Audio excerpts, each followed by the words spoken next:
In our last video, we introduced the idea of thermochemistry primarily by talking about defining heat flow into or out of a system. We referred to processes as being endothermic or exothermic, depending on whether or not they're absorbing or losing heat. And in this video, we're going to look at a um, visual representation of the heating of a pure substance called a heating curve. Before we get there, let's talk a little bit about heat energy and measuring heat energy. Um, Generally in science, we use the variable Q to refer to heat. This is a case where both uppercase and lowercase q's will be used. Uppercase generally for overall processes and Q and lowercase q's for individual steps.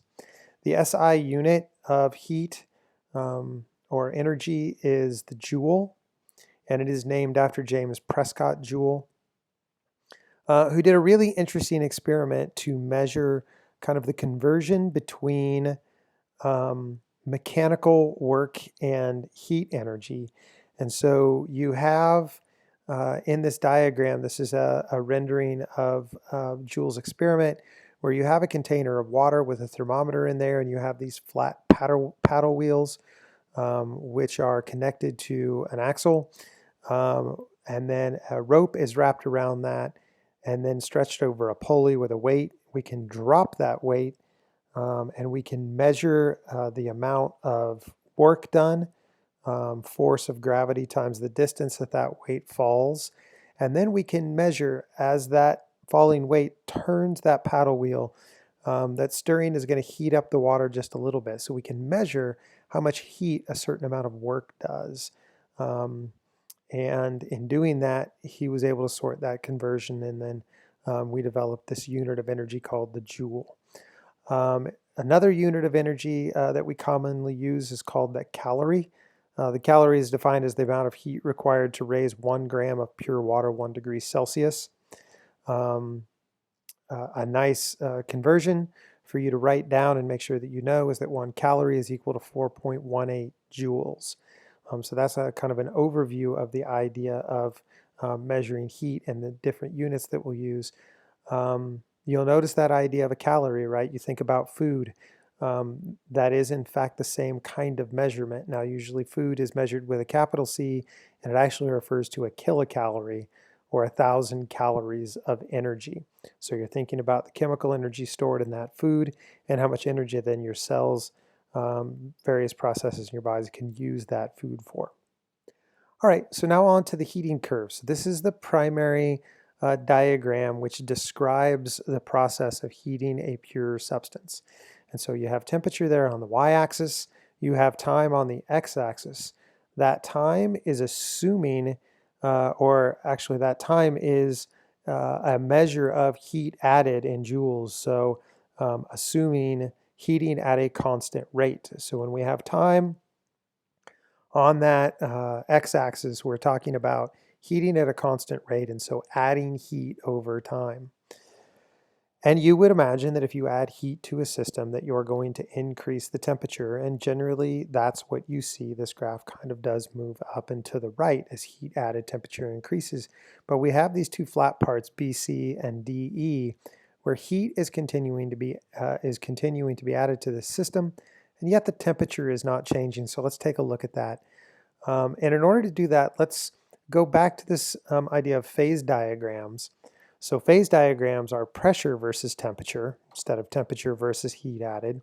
And it will tell you the particular state of matter for any substance at any given time. And so phase diagrams operate at a bunch of different pressures. But generally speaking, when we're talking about the states of matter of most substances under normal conditions, we're talking about 1 atmosphere, or a standard pressure, which is about 101.3 kilopascals. And so you can see that line, the 100 kilopascal line there is roughly standard pressure. And so this heating curve is actually operating at standard pressure. And so when you have a heating curve is always assumed at a particular pressure, and that should be specified. If it's not specified, it usually means standard pressure. And so if we start to compare now the phase diagram and the heating curve, our heating curve is for this line of 100 kilopascals. And so we can map one-to-one our temperature changes, but our heat, you might think of being in the z-axis of this graph, and so we're actually going to have a slightly different profile there. And so we might just pick some point on the solid form. That's about roughly negative 50 degrees Celsius, and so we can begin to start labeling things on this heating curve. Now, mind you, before we added this title, heating curve of water at 100 kilopascals, we were looking at a very generic heating curve, and now we're looking specifically for a heating curve of water. If there were a different substance at different pressures or water at a different pressure, all these labelings would end up having to change. If you move then to increase temperature, so we're moving up that y-axis on the heating curve across the x-axis on the phase diagram, we get to this point where you are heating that solid. So you're increasing the temperature of the solid, and that's going to happen right until you get to this point here where we have this division between solid and liquid. And that's what's going on here at B and C. So B and C is a line where we are continuing to add heat over time, and the temperature is not changing. And it's not changing because the process here is a conversion from solid to liquid. So on the heating curve, it is a flat line, zero slope line. On the phase diagram, it's a point because there's no change in temperature. So on the heating curve, zero change in temperature is a zero slope line segment. On the phase diagram, it's a point. If we continue to add heat, then we'll begin to move in between this liquid phase, increasing the temperature of liquid water between 0 degrees, the melting point, and 100 degrees Celsius, the boiling point. Of course, this is only at 100 kilopascals.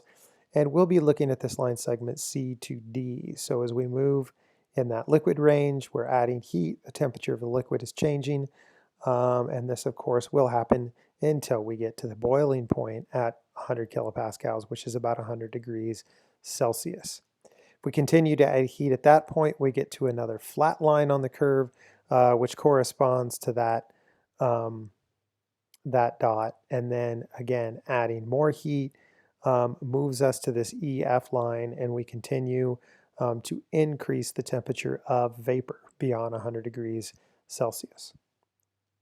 If we were to take a different pressure, so here is something around maybe, I don't know, looks like 2 or 3 megapascals, and we look at what that boiling point is, we would have to label this graph now, because now the DE line is closer to about 190 degrees, because remember, boiling is not just about temperature, it's also about pressure, and so at higher pressures it takes more energy to boil water. A little more about the heating curve.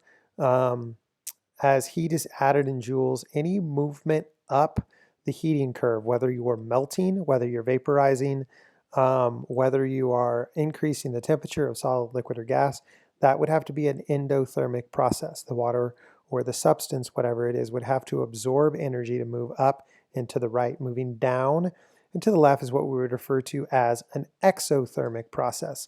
And in our next video, we're going to look at how we go about and calculate specific numbers for these processes.